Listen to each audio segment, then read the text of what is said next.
Rihanna Walton stepped out of her towering office building in the heart of Manhattan. The afternoon sky was dimming, the city lights flickered on, and the crisp air brushed against her skin. Her mind was still occupied with numbers from the high-stakes meeting she had just concluded, business projections, expansion plans, and ambitious goals to take Walton Corp to new heights across continents. She was the embodiment of success, young, beautiful, and incredibly powerful. Yet, deep inside, there was a void, an emptiness she could never quite understand. She had everything the world had to offer: wealth, intelligence, influence. But peace remained elusive. As she walked through the bustling streets, something caught her attention. A sound, distinct from the chaotic noise of the city. It was a melody, foreign yet strangely soothing. It didn't belong to the honking cars or the chatter of pedestrians. It was something else, something otherworldly, wrapping the air in a serenity she had never felt before. Curious, Rihanna frowned, her gaze searching for the source. Her steps instinctively led her to a modest building at the street's corner, a small mosque, standing in stark contrast to the towering skyscrapers around it. The entrance was open, and before she could even think, her feet carried her inside. Rihanna was not someone easily swayed by things like this. To her, religion was nothing more than an illusion, something people clung to out of fear. But there was something about that voice, that recitation, that unsettled her in a way she couldn't ignore. Inside, she saw a young man standing before a gathering seated cross-legged on the floor. His presence was calm, his voice unwavering, and each word he spoke carried an undeniable conviction. Rihanna quietly took a seat at the back, listening intently. The young man was speaking about life, the search for meaning, and true peace. Each sentence felt like it pierced something deep within her, something she had long buried. She didn't believe in God, yet his words felt strikingly reasonable. For the first time in her life, she felt a desire to listen, to understand. As the sermon ended, the congregation gradually dispersed, leaving the mosque one by one. But Rihanna remained seated, her eyes fixed on the young cleric. Her heart was racing, not out of fear, but because of an overwhelming curiosity she couldn't shake.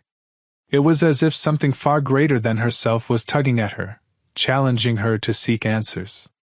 Finally, she stood up and, with unwavering confidence, approached the young man. She looked him directly in the eye and said, "You speak with such confidence. I wonder if you can answer my questions." Her tone was calm, yet there was a tension beneath it. The young cleric met her gaze gently and smiled. "Islam does not fear questions," he said. "Ask whatever you wish." Rihanna crossed her arms, studying him intently. She had stood in countless boardrooms, defeating opponents with sheer logic and intellect. But this was different. Her opponent wasn't a corporate executive or a scientist, it was a young cleric, exuding an unshakable tranquility. "All right, let's begin," she said firmly. "I don't believe in God. I believe in science, in facts. If God truly exists, prove it through something real, something I can see, touch, or test in a laboratory." The young cleric, Hassan, smiled knowingly. "Tell me, Rihanna," he said, "do you believe that the universe operates under fixed laws, like gravity, thermodynamics, and planetary motion?"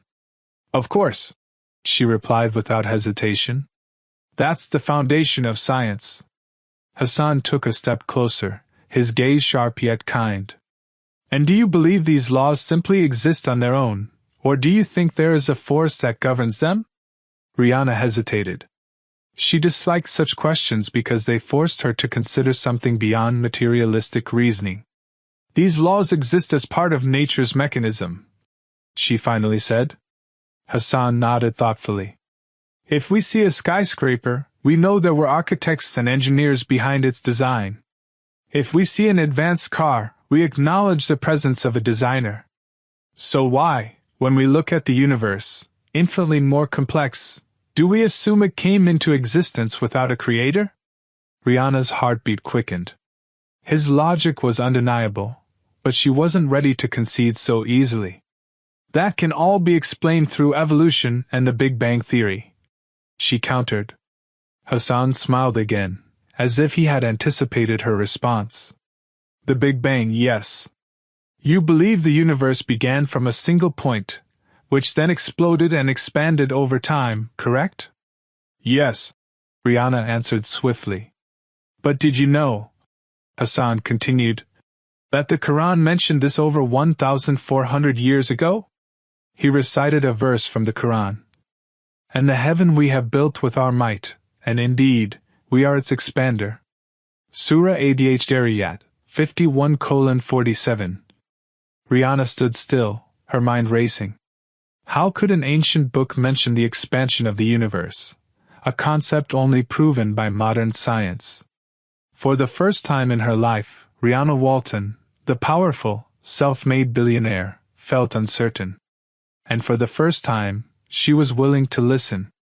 Rihanna's eyes widened in shock. She hadn't expected such an answer. Wait, are you saying that a book written in the 7th century already knew that the universe was expanding? Not only that, Hassan replied, his voice calm and composed. In the Quran, Surah Al-Anbiya verse 30, it is stated that the heavens and the earth were originally one entity before they were separated. Isn't this exactly what the Big Bang Theory describes? Rihanna bit her lip. She wanted to deny it, to dismiss it as mere coincidence, but there were too many such coincidences piling up. She took a deep breath, determined to challenge his reasoning. All right, suppose God does exist. If he is so powerful, why doesn't he just reveal himself? Why does he make humans guess his existence? Hassan held her gaze, his expression unwavering. Rihanna, have you ever seen the wind? She frowned. What do you mean? I mean, have you ever seen the wind itself? Not its effect on the leaves, not the way it brushes against your skin, but the wind itself? Rihanna slowly shook her head.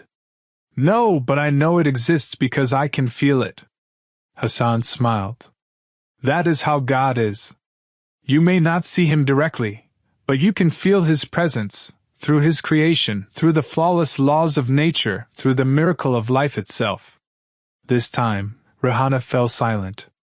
His words didn't just make sense, they touched something deep within her, something she had spent years denying. A strange sensation stirred in her heart, something she had never felt before. She inhaled sharply, unsettled. She didn't like this feeling, this sense that her beliefs, the ones she had clung to for so long, were being questioned. That something greater than herself was slowly dismantling the foundation of her convictions. But she wasn't one to back down easily. If she was going to lose this debate, she would lose with dignity. All right, she finally said, her voice softer but still filled with determination. Let's say God does exist. But what about your religion? How can you be so sure that Islam is the true faith? How do you know the Quran isn't just another book written by men, like so many others? Hassan smiled faintly, as though he had been expecting the question. Rihanna, did you know that the Quran is the only holy book that has remained unchanged since it was first revealed? She frowned. Many religious texts have survived for a long time. Not like the Quran, Hassan replied. If you take a Quran from America, compare it with one from the Middle East, Africa, or even China, you'll find something remarkable. Not a single letter is different. Rihanna was silent. She knew that many other religious scriptures had undergone revisions and alterations throughout history. But she had never considered that the Quran had remained unchanged for over 1,000 years. That's not proof that it came from God, she argued, struggling to maintain control of the conversation. It just means it was well preserved. Hassan nodded patiently. If that isn't enough for you, let's talk about its contents. The Quran doesn't just speak of worship, it also contains scientific facts that were discovered by humans centuries later. Like what? Rihanna challenged. Hassan met her gaze directly. Did you know that long before embryology became a field of study, The Quran had already described the stages of fetal development in precise detail? In Surah Al-Mu'minin, verses 12 to 14, it is stated that humans are created from a drop of sperm, then develop into a clot of blood, then into a lump of flesh, before finally becoming a complete human being. Rihanna frowned. That could just be a coincidence. Hassan smiled knowingly. A coincidence? Then how about this? Centuries ago, humans believed that when seas and rivers met, their waters mixed completely. But the Quran mentions that there is a barrier between two bodies of water that prevents them from merging. In Surah Ar-Rahman, verses 19 to 20 it states, He released the two seas meeting side by side, but between them is a barrier they do not cross. Modern science has confirmed that this is true. Rihanna didn't like to admit that her opponent had a strong argument, but the facts presented by Hassan were too difficult to ignore. Maybe Muhammad was just a very intelligent man, she suggested, searching for a loophole. Maybe he simply had knowledge that was far ahead of his time. Hassan chuckled. Muhammad was an illiterate man. He couldn't read or write. So how could a man living in the Arabian desert 1,400 years ago have known scientific facts that humans only discovered in the modern age? This time, Rihanna was truly at a loss for words. She wasn't someone who was easily defeated in a debate, yet every argument she presented seemed to be met with an even stronger response. This doesn't make sense, she whispered, more to herself than to Hassan. Hassan looked at her with a gentle expression. The truth isn't always easy to accept, especially when it challenges what we have always believed. But the truth remains the truth, Rihanna. It doesn't need our approval to be real. Rihanna met his gaze. There was something about the way he looked at her, not arrogant, not condescending, but calm and assured. It felt as if he wasn't trying to win an argument, but was simply guiding her towards something she had never seen before. If the Quran is truly from God, Rihanna's voice wavered, then why do so many people reject it? Why is the world full of people who ignore or even oppose it? Hassan took a deep breath. Because the truth is often uncomfortable. Accepting the truth means we have to change ourselves, and change is difficult. But those who sincerely seek the truth, they always find it. Rihanna bit her lip. A part of her still wanted to resist, to hold on to her old beliefs. But there was a small voice inside her, whispering, what if he's right? For the first time in her life, Rihanna felt that this was no longer just a debate. She wasn't simply confronting an argument. She was facing something much bigger than herself, something she had never allowed to enter her heart. And that terrified her. Because if Hassan was right, then everything she had believed about life, about existence, about God, would have to change. And she wasn't sure if she was ready for that. She sat still, her eyes locked onto Hassan's, her mind restless. She had questioned God's existence, and Hassan had answered her with undeniable logic.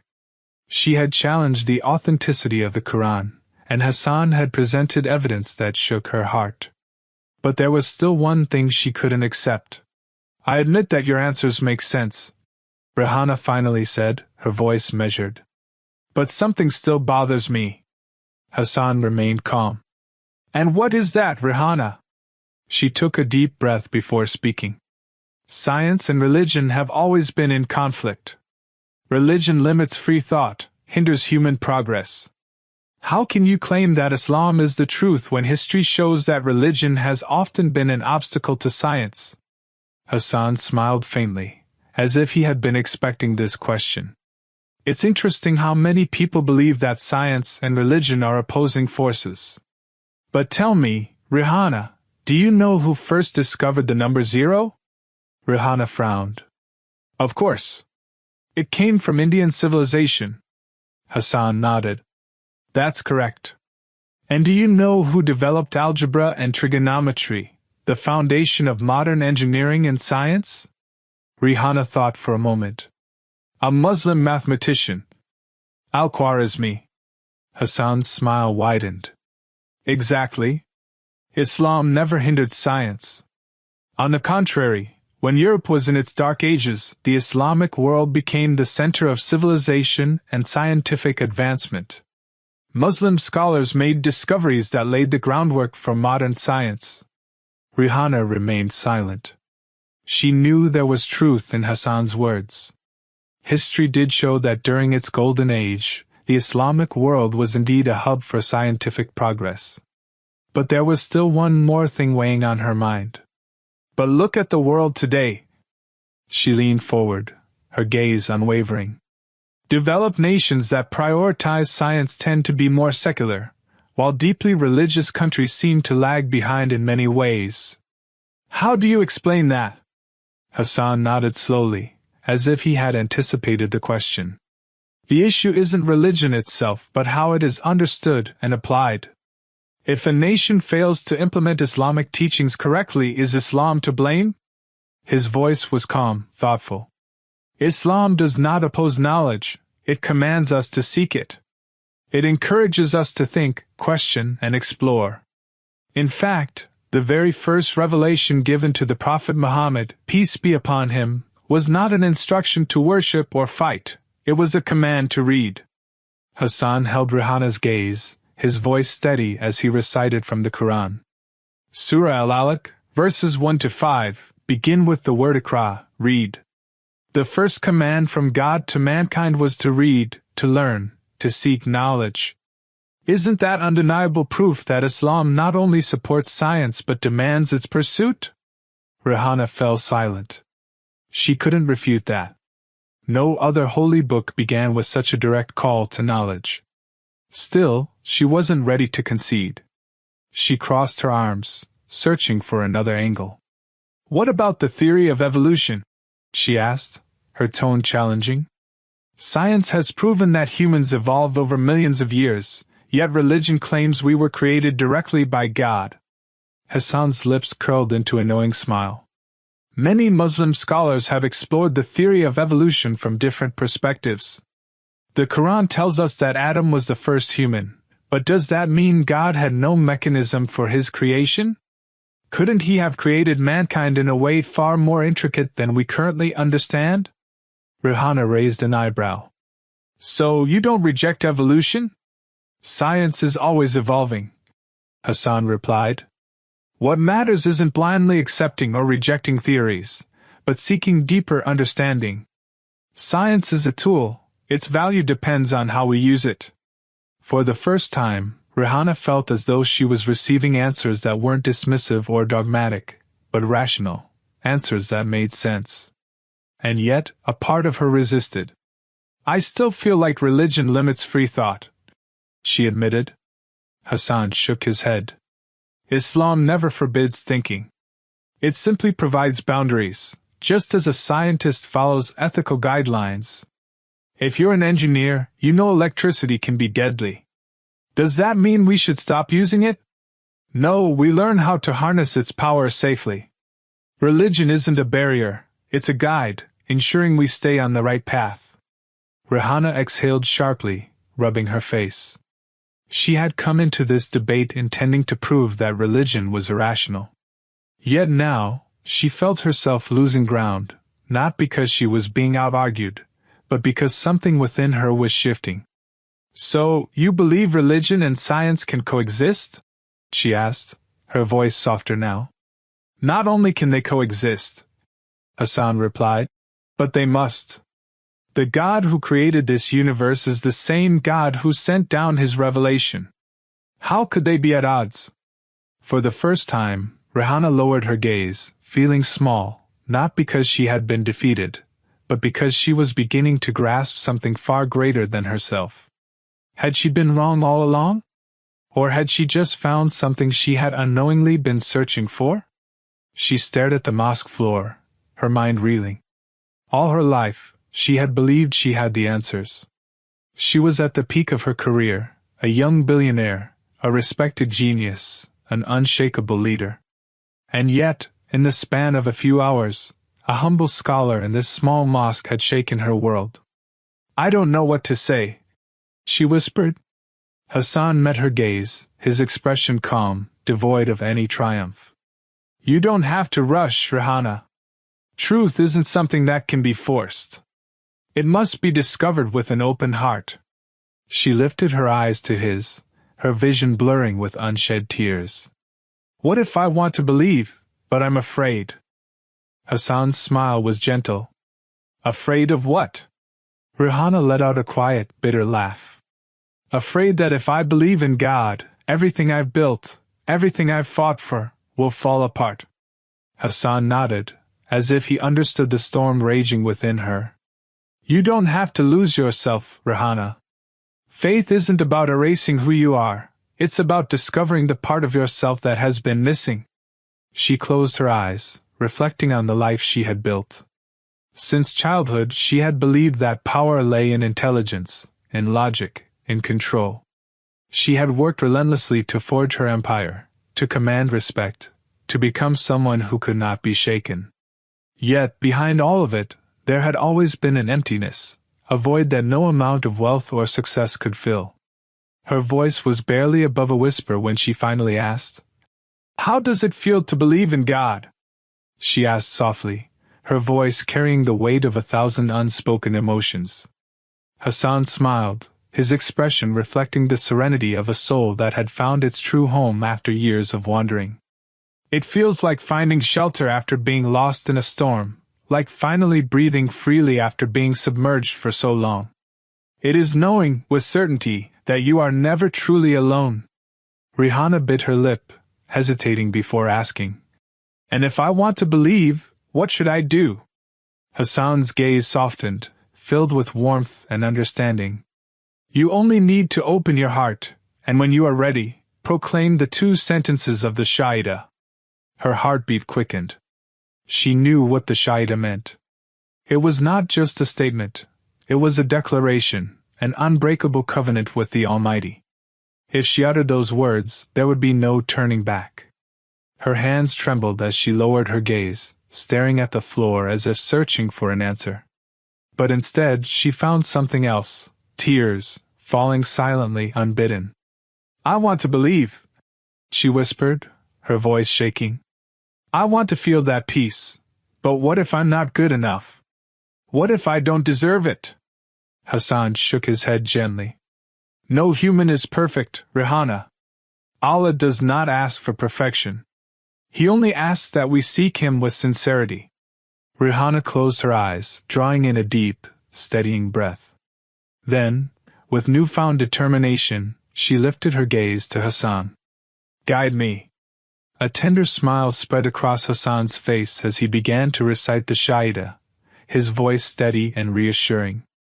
Rihana followed, repeating every word with trembling lips until, finally, the sacred testimony was spoken in its entirety.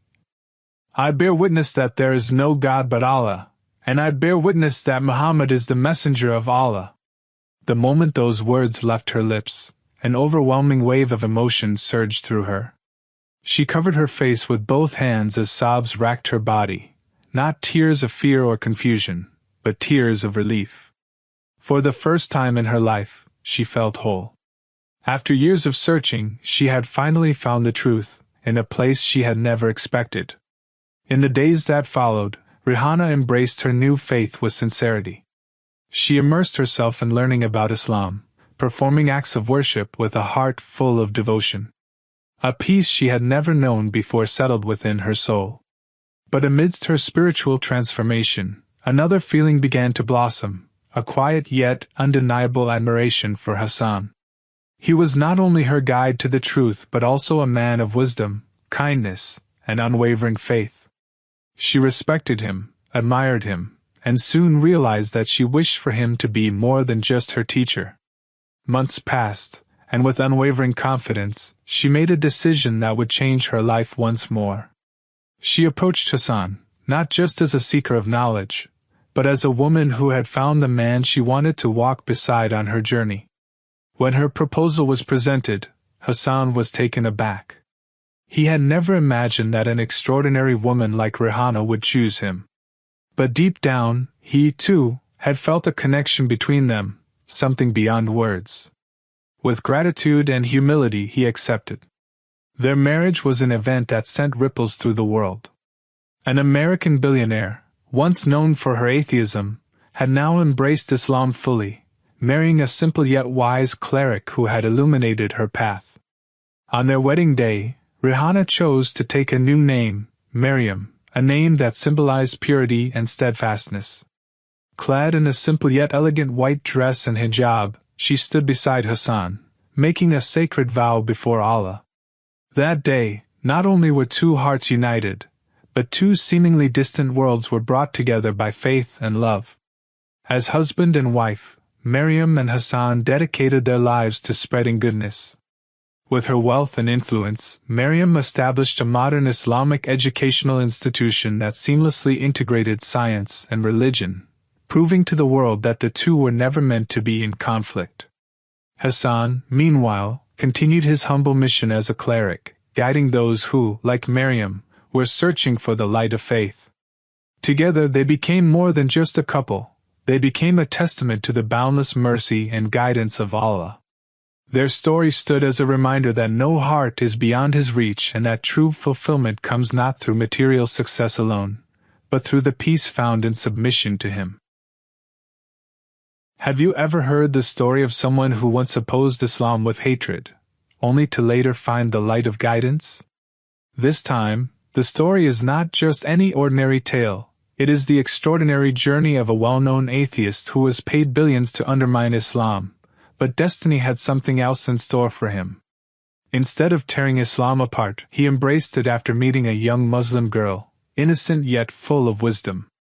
In Austria, a country renowned for the breathtaking Alps and its charming classical cities, there lived a man named Dr. Sebastian Krauss. He was not just any ordinary person. Holding academic degrees in philosophy and religious studies, Sebastian was a staunch atheist widely recognized for his relentless criticism of religion, especially Islam. His books, which denied the existence of God, were bestsellers, and his sharp debates always attracted significant attention. While many admired his intellect, just as many despised him. He was regarded as one of the most vocal opponents of religious faith. But there was something few people knew. Sebastian's battle against religion was not driven solely by his personal beliefs. Money played a significant role as well. There were groups willing to pay vast sums to keep him spreading anti-Islamic propaganda.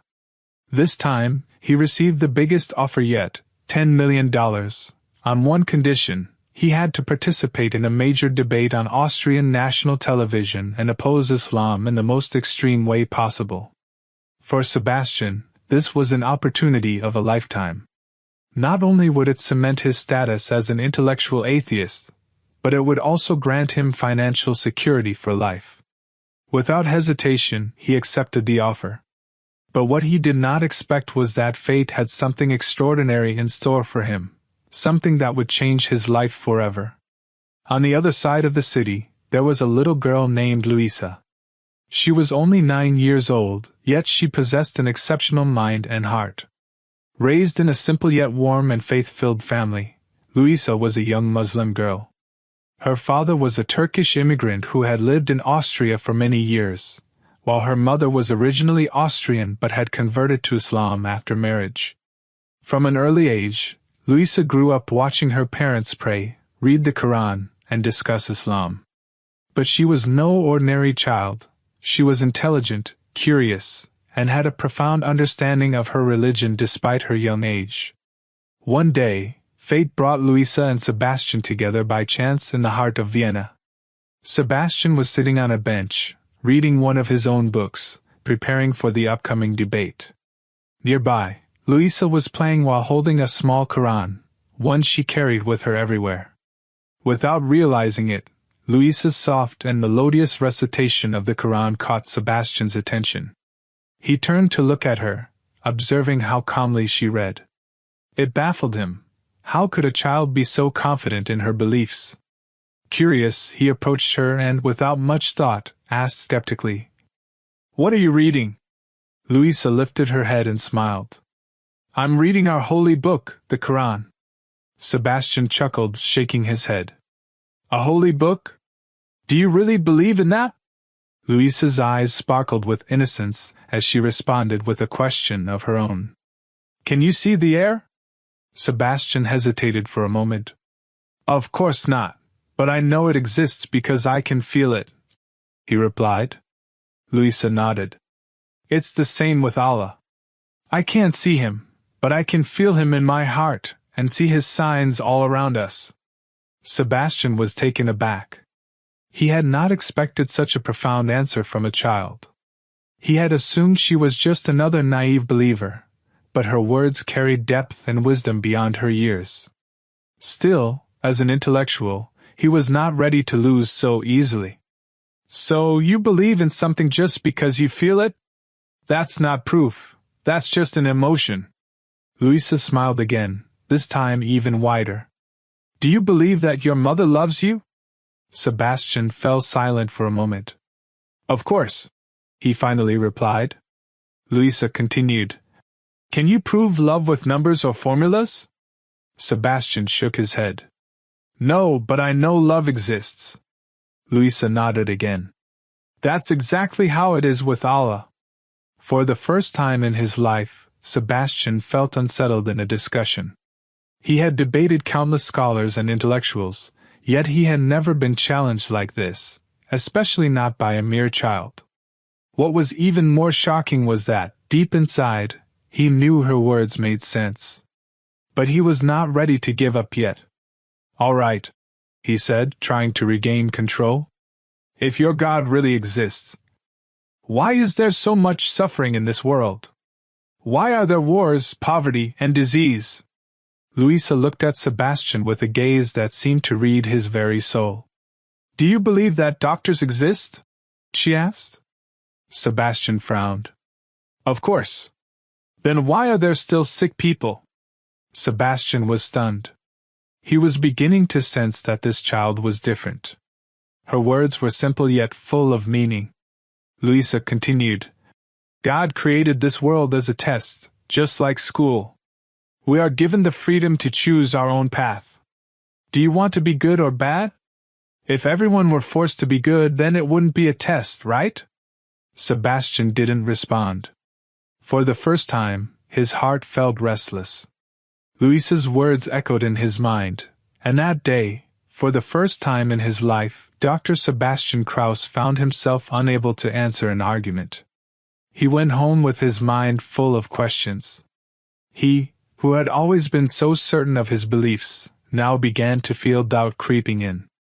Without realizing it, the seeds of guidance had started to take root in his heart. That night, Dr. Sebastian Krauss sat in his office, deep in thought.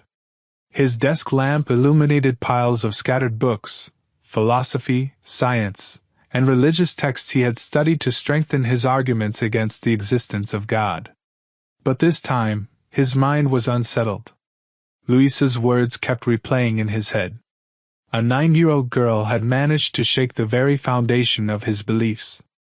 How could this happen? He whispered to himself. I am a respected thinker, someone who has debated renowned scholars and theologians. And yet, a simple conversation with a child has left me questioning everything. He took a deep breath, trying to dismiss the thoughts that haunted him. I'm just tired, he muttered. I need to rest. But sleep didn't come easily that night. He tossed and turned, unable to shake the feeling that something had changed inside him. 2 weeks passed since his encounter with Louisa. During that time, Sebastian tried to push aside his doubts, focusing instead on preparing for the highly anticipated debate on national television. He needed to present his strongest arguments. The stakes were high, his reputation, his credibility, and the $10 million promised to him. Finally, the day of the debate arrived. The television studio was packed with an eager audience, both those present in person and millions watching from home.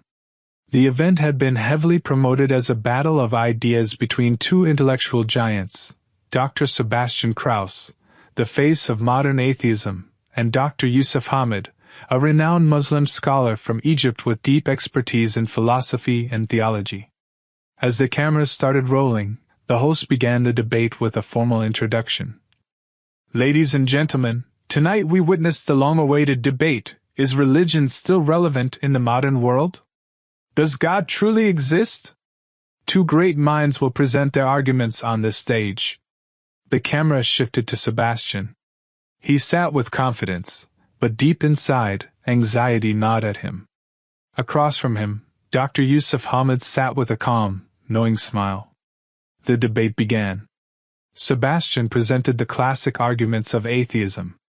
If God exists, why is there so much suffering in the world? Why can science explain nature without the need for divine intervention? If God is real, where is the concrete, testable evidence? Dr. Yusuf Hamid listened patiently before responding, his voice steady and composed. Brother Sebastian, let me ask you, do you believe beauty exists? Sebastian nodded. Of course. Can you explain beauty using numbers and formulas? Sebastian hesitated.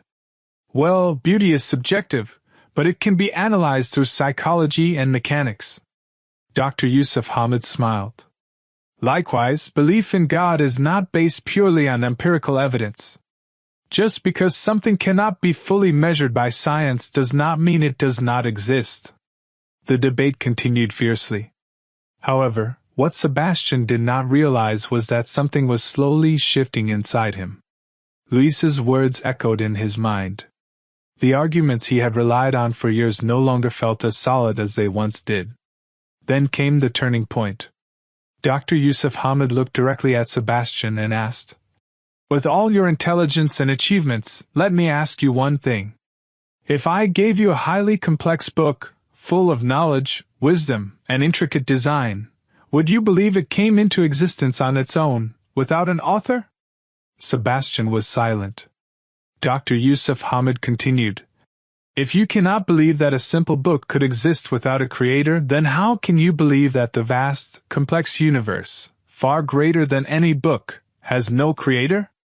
A deep silence filled the studio.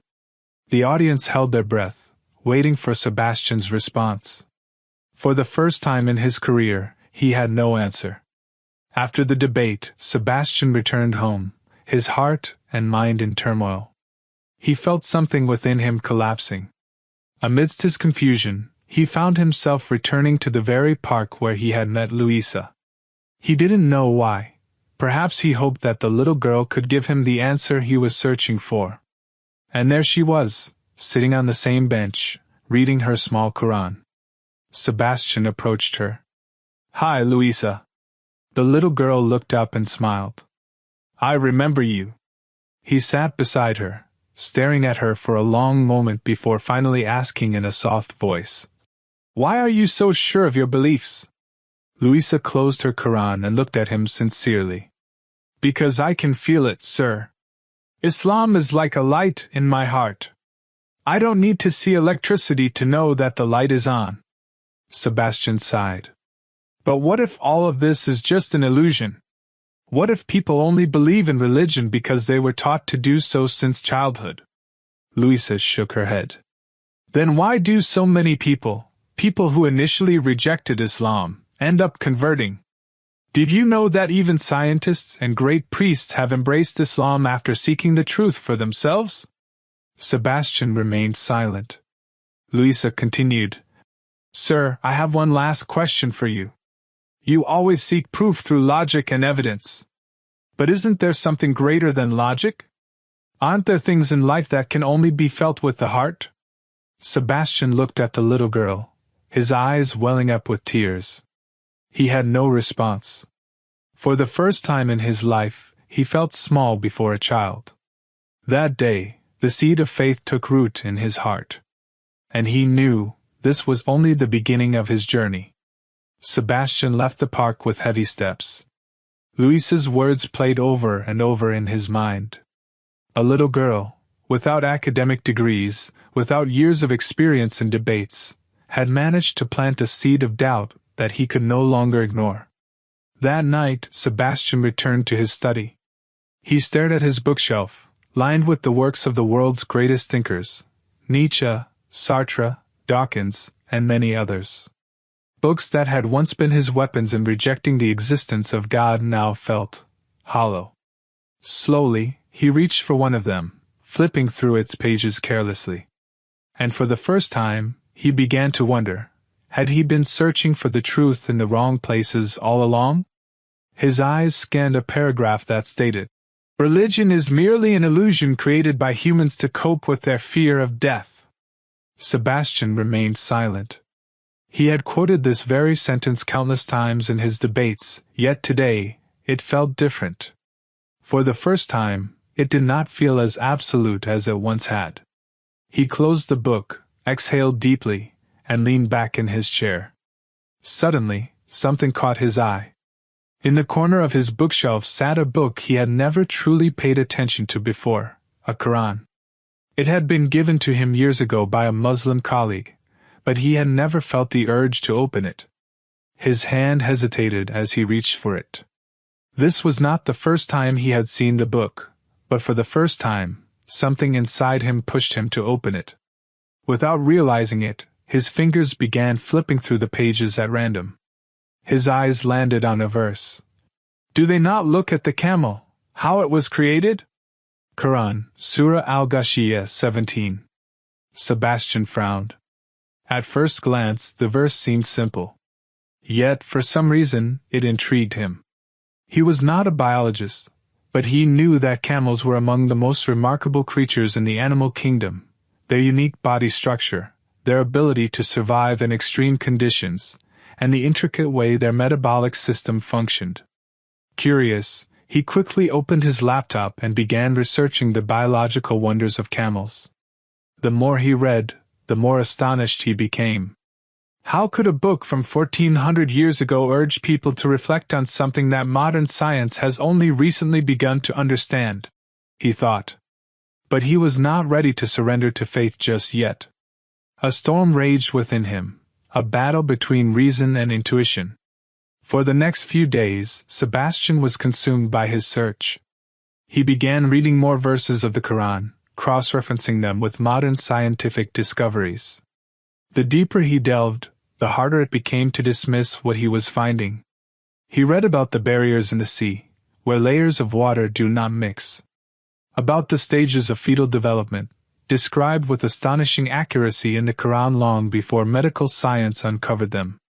About the stars that move in their own orbits, something that was only discovered in recent centuries.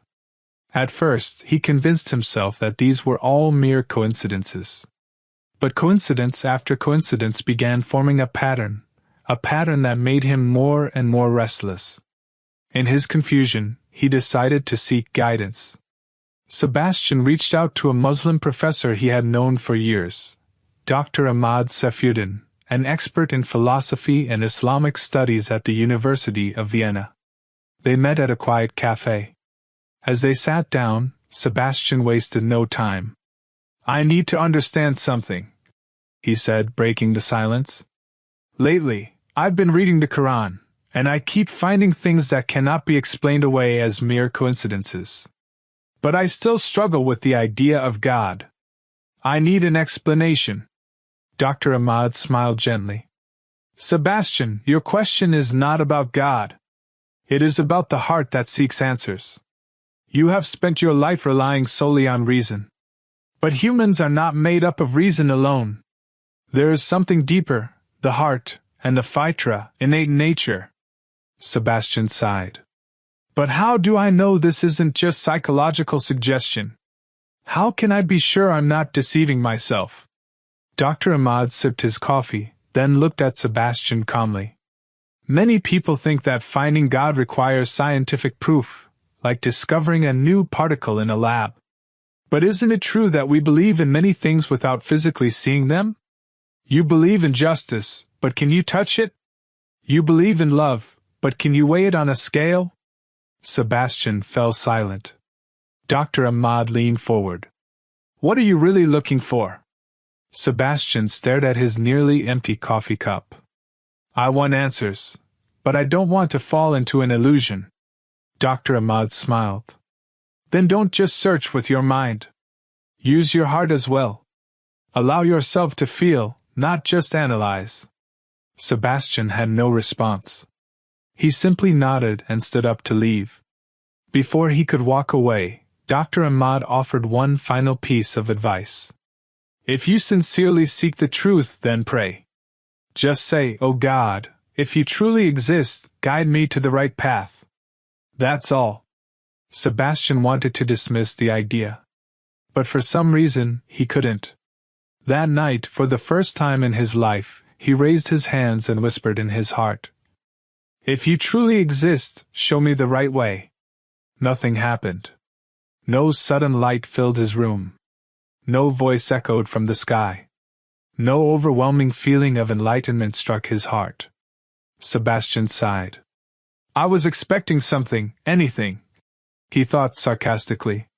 He tried to push aside his emotions and went back to reading his usual books, the ones he had always relied on. But this time, something was different. Every time he read the arguments for atheism that he once firmly believed, he felt a strange dissatisfaction. It was as if there was a gap in the logic, one he had always ignored. His mind drifted back to Louisa. He remembered how the little girl, with childlike innocence yet unwavering confidence, had said, "God is closer to us than our own veins. He is not just a theory or a philosophical concept, but a truth that can be felt." Sebastian tried to fight the feeling, telling himself to think rationally. "I must not let emotions control my thoughts. I must stick to scientific evidence." But the more he tried to suppress his thoughts, the more questions arose. For the first time, he began pondering things he had never seriously considered before. If God does not exist, why do humans have an innate need to find meaning in life? Why is there a universal urge to worship something greater than ourselves?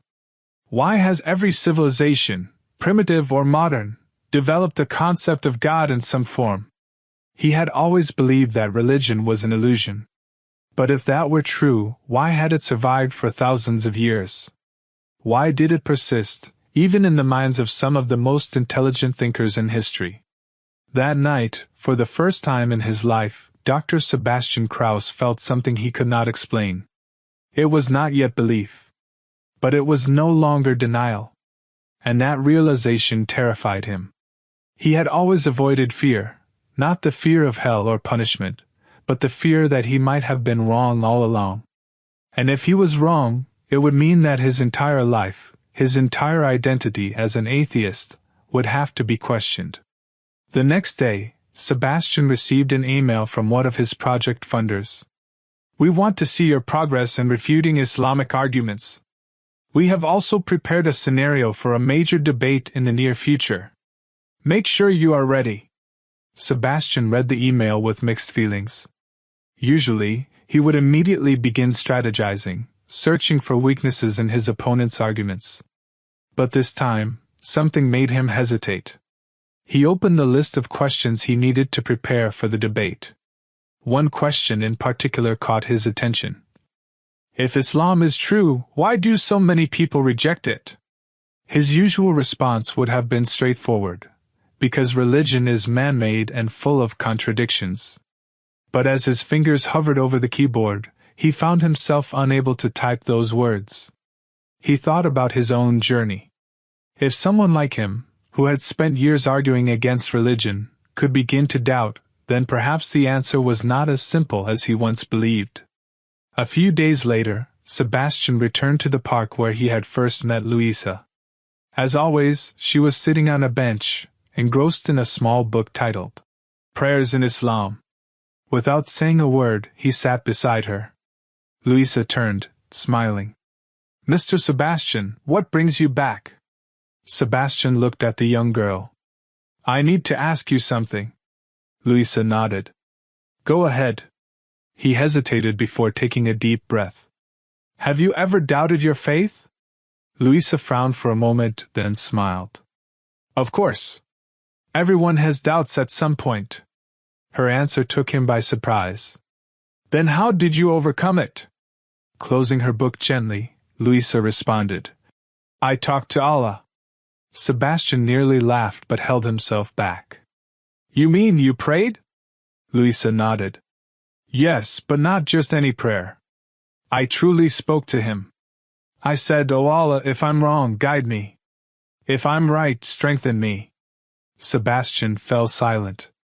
Her words reminded him of his own prayer just a few nights ago. But how do you know that what you feel isn't just your own emotions? Louisa smiled. How do you know your mother loves you? Sebastian blinked, caught off guard. What? How do you know your mother truly loves you? You can't measure it, you can't prove it with numbers or experiments, but you feel it, don't you? He swallowed hard. Yes, but you still believe it, don't you? Sebastian had no answer. Louisa looked at him with unwavering sincerity. That's how I believe in Allah. I know He exists, not just with my mind, but with my heart. A tightness formed in his chest. He managed a quiet thank you before walking away, but her words refused to leave his mind. The following weeks, Sebastian read more than ever before, not only the Qur'an but also hadiths, commentaries, and the works of Muslim scholars. The more he studied, the more he realized that Islam was not just a religion, it was a way of life. It did not ask people to abandon reason but to use it properly. Yet, despite everything he had learned, one fear remained. What if he decided to accept Islam? What would happen to his reputation? What about the $1 million contract he had signed? What about his followers, who saw him as a symbol of resistance against religion? Was he ready to face the consequences? The more he tried to ignore these questions, the heavier they weighed on him. Until one night something happened. Sebastian found himself in a strange dream. He was walking through a vast, endless desert. The wind blew fiercely, carrying grains of hot sand against his skin. In the distance, he saw a figure dressed in white, standing alone. The figure called his name. He tried to move toward him, but with every step, it became harder, as though something was holding him back. Then he heard a voice. Come to me, and I will guide you. It was deep, peaceful, and powerful all at once. Sebastian woke up in a cold sweat. A strange calmness settled over him, an unfamiliar but comforting feeling. For years he had searched for proof that God did not exist. Yet, in the process, he had stumbled upon something greater than just scientific evidence. He had found something missing from his life, meaning. But the question remained. Was he ready to take the final step? He sat motionless in his office, staring at his laptop screen. On it was a document filled with arguments he was supposed to use in his upcoming debate against Islam. But his fingers felt too heavy to type. Inside, the greatest battle of his life raged on. He had always prided himself on being a man of logic and reason. But now, that same logic was leading him somewhere he never expected. Islam was not just a religion followed by billions. It was a system of life, one that encompassed science, philosophy, morality, and the very purpose of human existence. More importantly, it did not contradict reason. If anything, it embraced it. For the first time, he wondered, had he been refusing to see the truth all along? But one question still haunted him.